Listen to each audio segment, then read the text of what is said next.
Thank you, Graceworks and the organizing team, for making this happen. This is a much needed conference, and many have been praying along with us.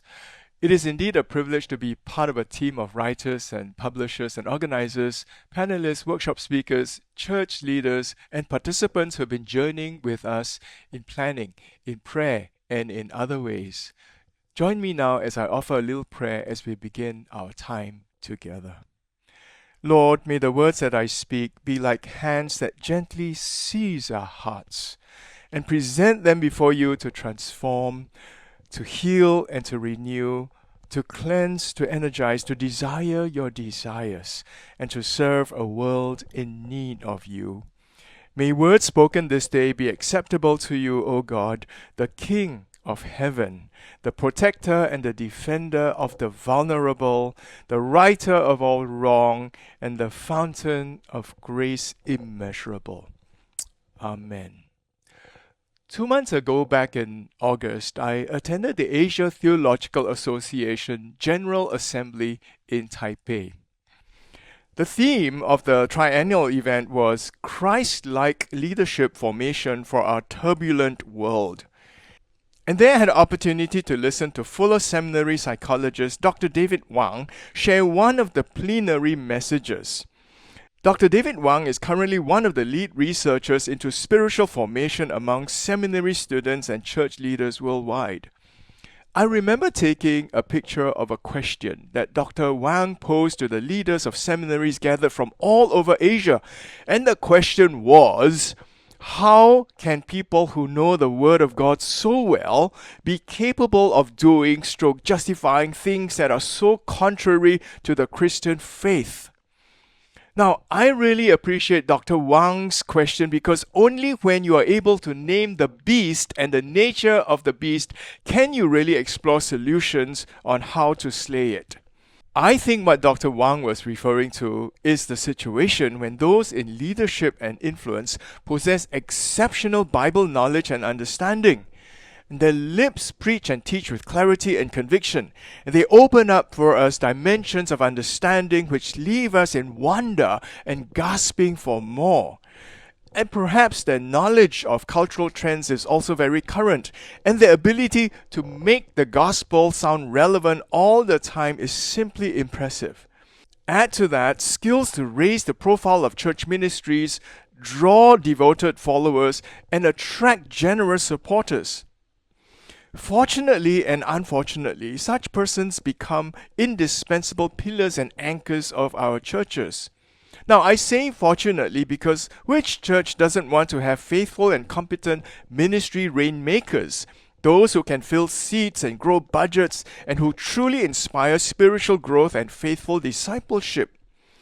But I also say unfortunately because along the journey, our credentialed ministry poster boys and influencers sometimes lose their way. They hide their shadows behind polished performances, well-rehearsed routines, and a carefully maintained aura of spirituality.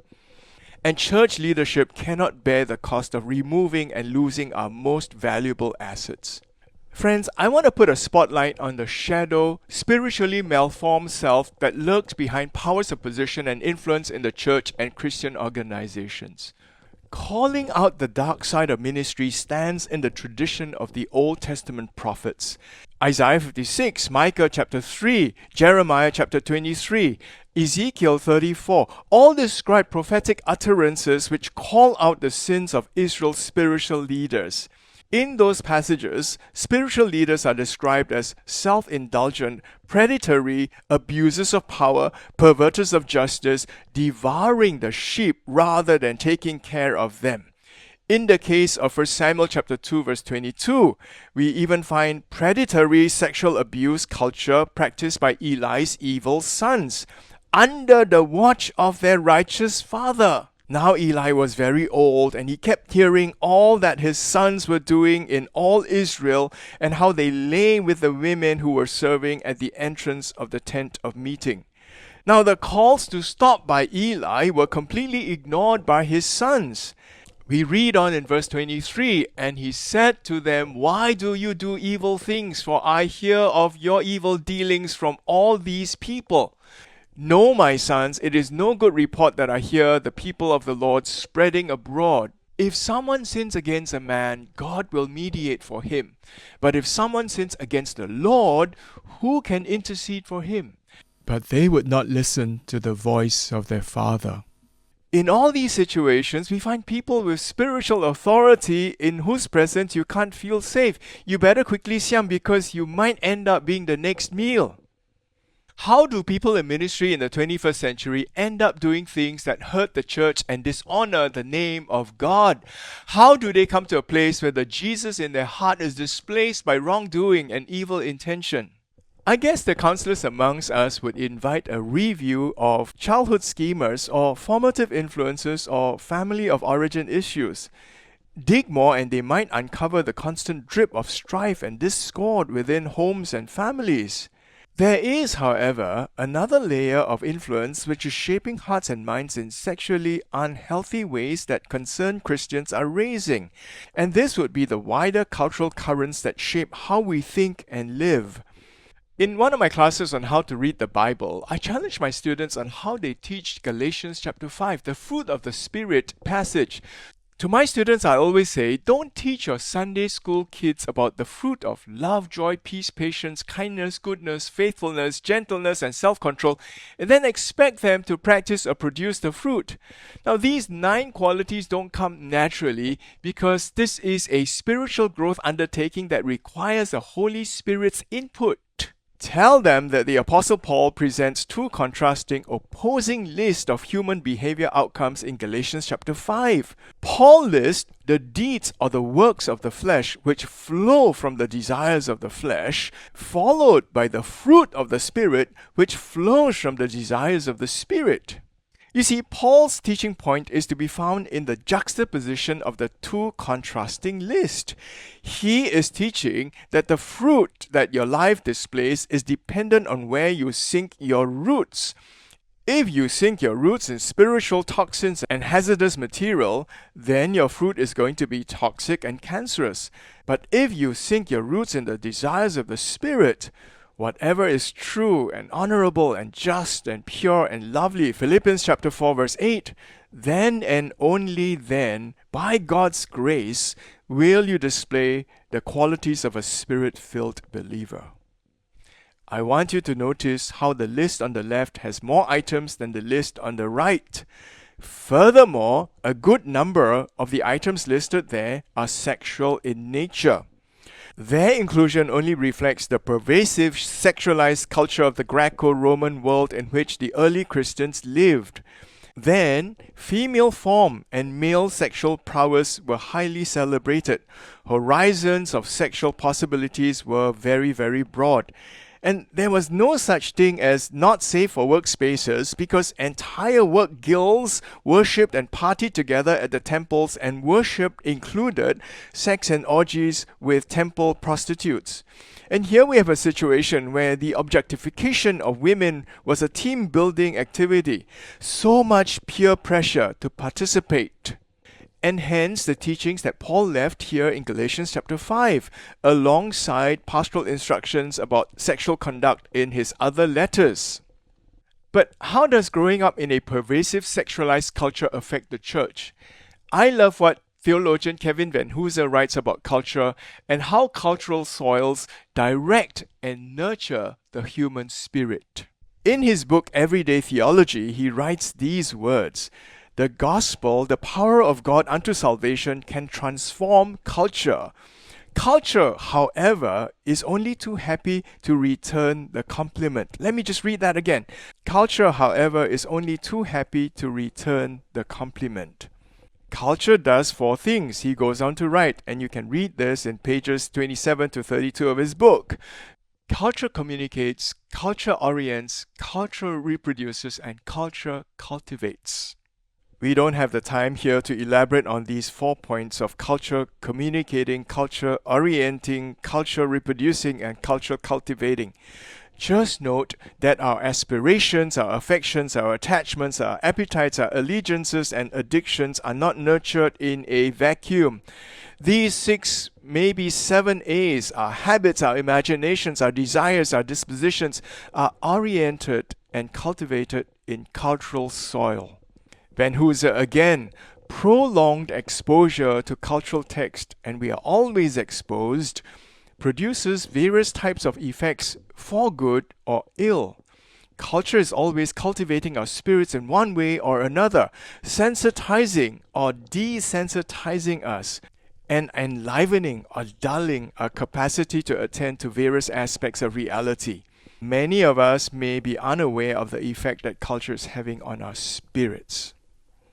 I guess the question is, in a hypersexualized world which straddles both geographic and virtual spaces, what are we exposing our hearts and our minds and our bodies to daily in our work and recreational spaces? What are we soaking our nutrient-thirsty roots in?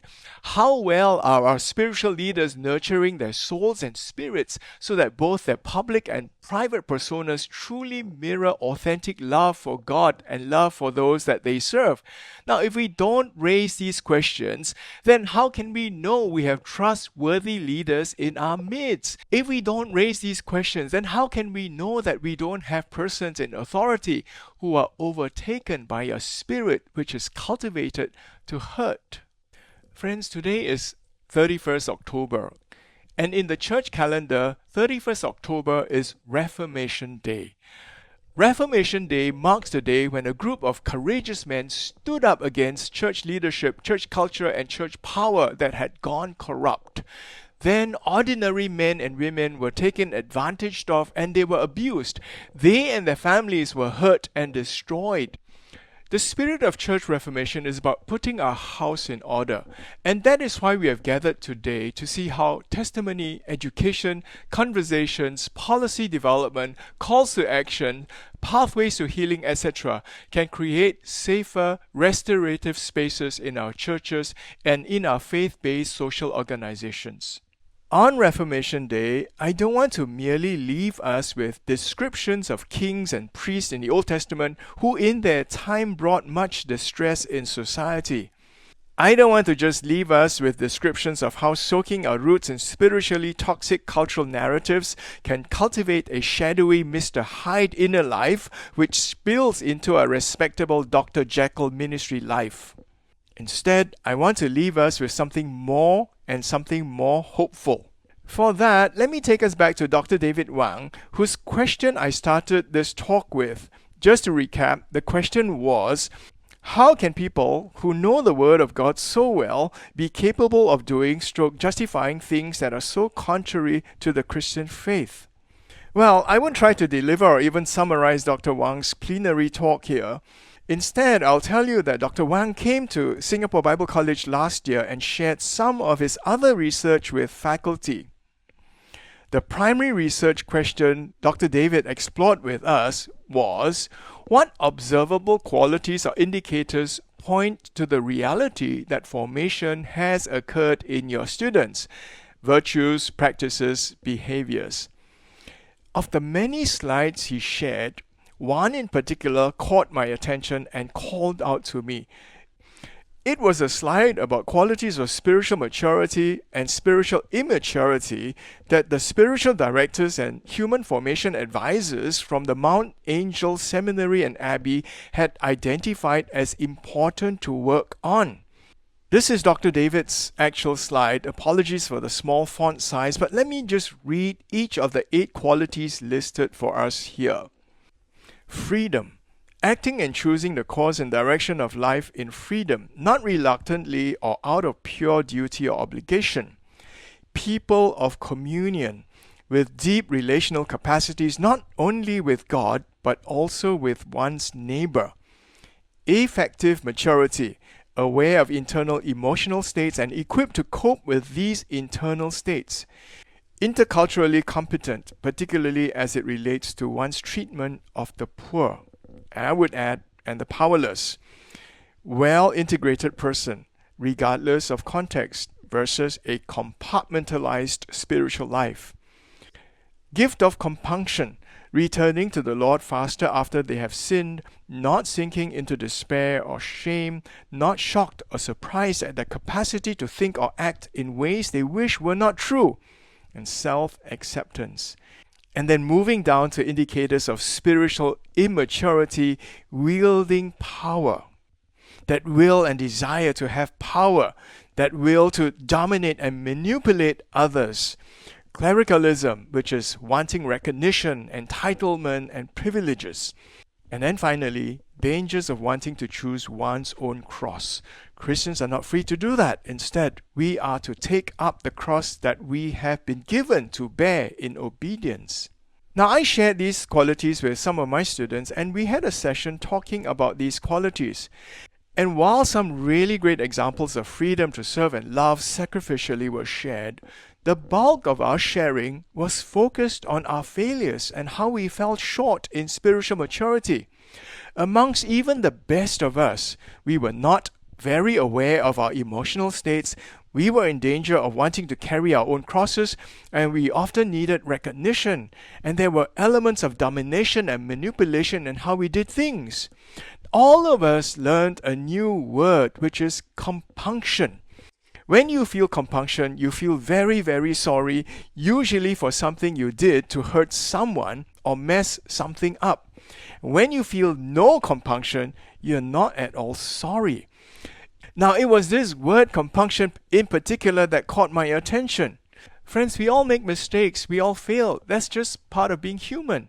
The question is, what are the recovery steps that you take?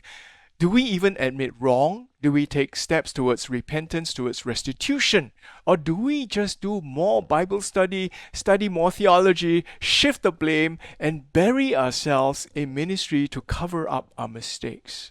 You know, this list gave my students new handles to work on and ministry qualities to think about, and hopefully it will do the same for you. But their honest responses to the list gave me so much to think about concerning spiritual health in our churches. Friends, it is hard work to build leaders who are spiritually and emotionally mature. It is hard work to avoid what in the spiritual formation literature is called illusory spiritual health, where you believe you're spiritually well when in reality you're really quite sick.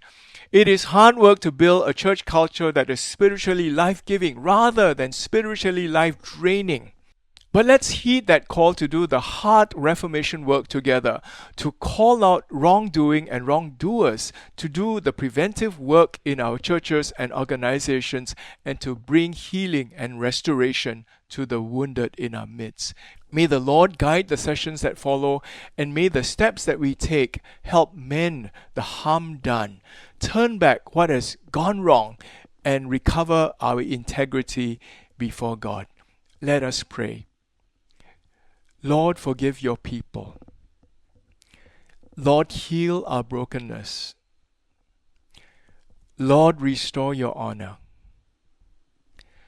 Lord, renew our witness. Amen.